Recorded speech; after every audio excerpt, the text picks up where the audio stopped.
Assalamualaikum warahmatullahi wabarakatuh. Kembali lagi ya di channel Lastris Corner. Nah, kali ini kita akan membahas materi mengenai faktor eksternal pada pertumbuhan. Silahkan adik-adik simak ya, tapi sebelumnya jangan lupa like, share, dan subscribe untuk membantu saya membangun channel ini. Nah, faktor eksternal itu artinya adalah faktor dari luar ya yang bisa mempengaruhi pertumbuhan pada tanaman. Nah, di sini yang pertama ada faktor nutrisi. Nah, di mana di sini nutrisi merupakan bahan baku utama untuk proses pertumbuhan. Yang kedua, ini adalah cahaya. Cahaya ini merupakan sumber energi di dalam fotosintesis. Jadi artinya tanpa cahaya tumbuhan tidak bisa melakukan fotosintesis. Yang ketiga, suhu. Suhu ini berkaitan dengan kerja enzim. Dan yang keempat adalah kelembapan. Kelembapan ini mengenai kadar air ya. Jadi kelembapan ini sangat penting dalam proses perkecambahan. Dan yang terakhir adalah air. Nah, semua makhluk hidup membutuhkan air termasuk tumbuhan, hewan. Nah, air ini merupakan bahan baku untuk fotosintesis dan dia merupakan bahan yang sangat penting dalam proses reaksi-reaksi kimia. Oke, kita bahas satu-satu ya. Yang pertama adalah nutrisi. Nah, nutrisi atau makanan ini biasanya digunakan oleh tumbuhan sebagai sumber energi, aktivator enzim, dan komponen di dalam pertumbuhan. Kemudian nutrisi untuk tumbuhan ini terkandung di dalam tanah. Jadi, nutrisi bisa diserap oleh tumbuhan itu melalui akar tumbuhan. Nutrisi ini digolongkan menjadi makronutrien dan mikronutrien. Makro artinya besar, mikro artinya kecil. Artinya, makronutrien ini adalah nutrisi yang dibutuhkan dalam jumlah besar dan mikronutrien ini adalah nutrisi yang dibutuhkan dalam jumlah kecil.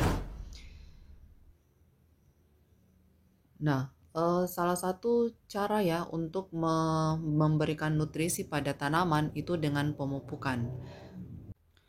Nah, pemupukan ini bisa menambah nutrisi yang dibutuhkan tumbuhan agar tumbuhan ini tidak mengalami defisiensi atau kekurangan, di mana keadaan tumbuhan yang kekurangan makronutrien atau mikronutrien. Defisiensi ini akan berpengaruh terhadap proses pertumbuhan. Contoh ya, apabila tanaman mengalami defisiensi, misalnya jika kekurangan Fe, zat besi, dan Mg ya, mangan, maka daun akan menguning atau mengalami klorosis. Jadi kuningnya daun pada tanaman yang seharusnya belum waktunya untuk menguning itu disebut dengan klorosis. Karena Fe di sini dia berfungsi sebagai biokatalisator pembentukan klorofil, sedangkan Mg ini merupakan unsur inti dari klorofil. Yang kedua, faktor cahaya. Nah, di sini saya kira adik-adik semua tahu ya bahwa tumbuhan itu sangat membutuhkan cahaya untuk proses fotosintesis.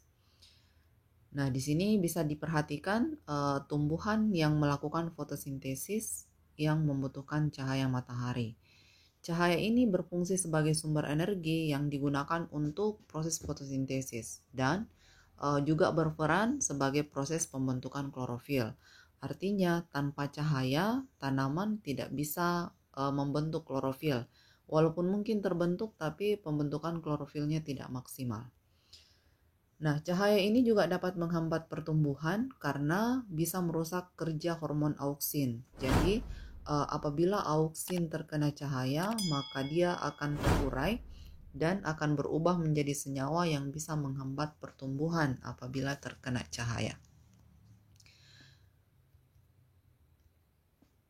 Nah, pengaruh cahaya ini bukan hanya tergantung pada intensitas ya. Intensitas itu artinya kuatnya penyinaran, tapi juga tergantung pada panjang gelombangnya. Jadi tidak semua cahaya itu bisa digunakan oleh tumbuhan untuk berfotosintesis. Cahaya tampak itu contohnya misalnya spektrum merah, nila, biru, dan violet. Nah, ini berperan sebagai sumber energi di dalam fotosintesis.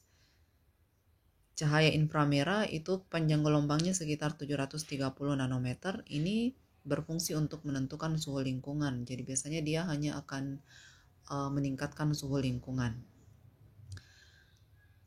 Nah, di sini ada perbedaan intensitas cahaya di suatu daerah itu akan berpengaruh terhadap respon pertumbuhan pada tumbuhan. Jadi perlu diketahui bahwa tidak semua daerah itu memiliki intensitas cahaya yang sama.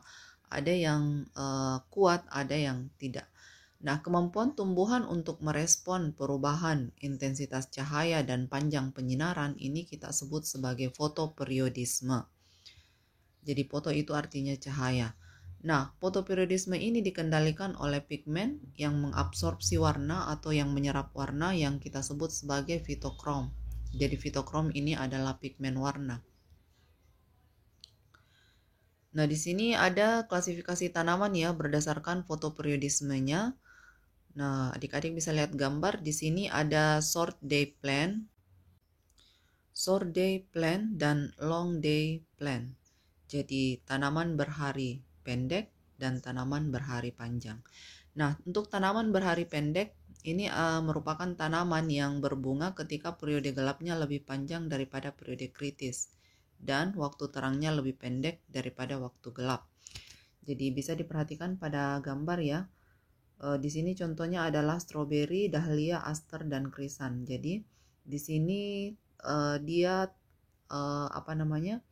waktu harinya lebih pendek dibandingkan waktu malamnya. Nah, sedangkan untuk tanaman berhari panjang itu adalah tanaman yang berbunga jika waktu terangnya lebih panjang daripada waktu gelap. Ya, jadi bisa diperhatikan pada gambar bagian B, dia berbunga itu pada saat waktu terang lebih panjang dibandingkan waktu gelap. Itu disebut tanaman berhari panjang. Nah, ini bisa dilihat pada tanaman gandum, bit, dan bayam. Kemudian ada juga tanaman berhari netral. Ya, netral ya. Jadi artinya dia berbunga itu tidak jika lamanya waktu terang dan gelap itu sama. Jadi 24 jam itu 12 jam gelap dan 12 jam siang. Contohnya di sini tanaman yang masuk hari netral itu adalah jagung. Jadi makanya kita bisa menanam jagung itu kapan saja ya, dia bisa berbuah. Kemudian ada timun dan juga kapas. Jadi semuanya ini masuk tanaman hari netral. Oke, yang ketiga ya, faktor yang ketiga adalah suhu. Suhu ini sangat berpengaruh terhadap pertumbuhan karena berkaitan dengan aktivitas enzim dan kandungan air di dalam tumbuhan. Jadi tanaman tidak bisa hidup di beberapa jenis tanaman ya tidak bisa hidup di suhu yang terlalu rendah atau suhunya terlalu tinggi. Nah, semakin tinggi suhu maka semakin cepat laju transpirasi dan semakin rendah kandungan air pada tumbuhan. Jadi transpirasi itu penguapan ya. Jadi semakin tinggi suhu, semakin cepat laju transpirasi dan semakin rendah kandungan air pada tumbuhan. Sehingga proses pertumbuhan ini akan semakin lambat. Nah, suhu yang rendah itu dapat merangsang berakhirnya dormansi. Dormansi itu adalah masa istirahat. Jadi masa istirahat itu maksudnya pada biji-bijian tertentu itu dia walaupun kita kecambahkan kadang tidak bisa langsung tumbuh karena ada masa istirahat tertentu pada beberapa macam biji. Jadi dia akan tumbuh memang pada waktunya ya, karena dia mempunyai masa istirahat tersendiri. Suhu yang berubah-ubah itu juga dapat merangsang perkecambahan biji atau kita kenal dengan istilah vernalisasi. Jadi misalnya ya suhunya rendah, kemudian suhunya tinggi, suhu rendah, suhu tinggi, nah itu bisa merangsang terjadinya perkecambahan biji. Jadi syarat biji berkecambah itu biasanya biji berkecambah kalau dia mendapatkan tempat yang lembab. Jadi kalau dia menemukan tempat yang lembab atau ditempatkan pada tempat yang lembab, maka biji ini akan berkecambah. Nah, tumbuhan ini beradaptasi terhadap faktor lingkungan yang sangat merugikan.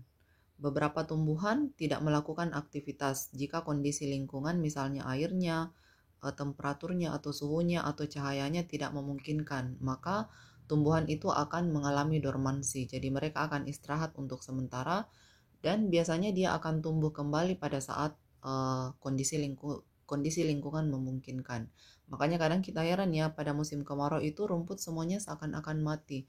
Tapi begitu hujan turun walaupun cuma sekali turun itu semuanya langsung subur kembali karena kenapa? Dia menyiapkan dia akan tumbuh pada kondisi lingkungan yang sesuai atau yang memungkinkan. Jadi kalau dia berhenti tumbuh, maka kemungkinan dia mengalami dormansi.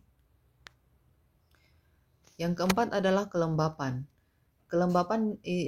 Kelembapan itu artinya kadar air ya. Jadi kelembapan udara akan berpengaruh terhadap laju penguapan atau transpirasi. Nah, di sini bisa diperhatikan pada gambar ya. Jadi transpirasi itu adalah kehilangan air pada tumbuhan. Salah satu penyebabnya ya yang menyebabkan terjadinya transpirasi itu biasanya karena pengaruh suhu atau kelembapan. Nah, di sini bisa diperhatikan ya, kehilangan air pada tanaman itu biasanya ya semakin tinggi hari, maksudnya semakin panas itu biasanya proses kelembapan, proses transpirasi semakin berjalan cepat. Nah, kelembapan ini berhubungan dengan kadar air. Jadi tanah dan udara yang lembab itu bisa menyebabkan tumbuhan banyak mengabsorpsi air dan sedikit yang diuapkan, sehingga sel-sel akan mengalami pembelahan yang maksimal.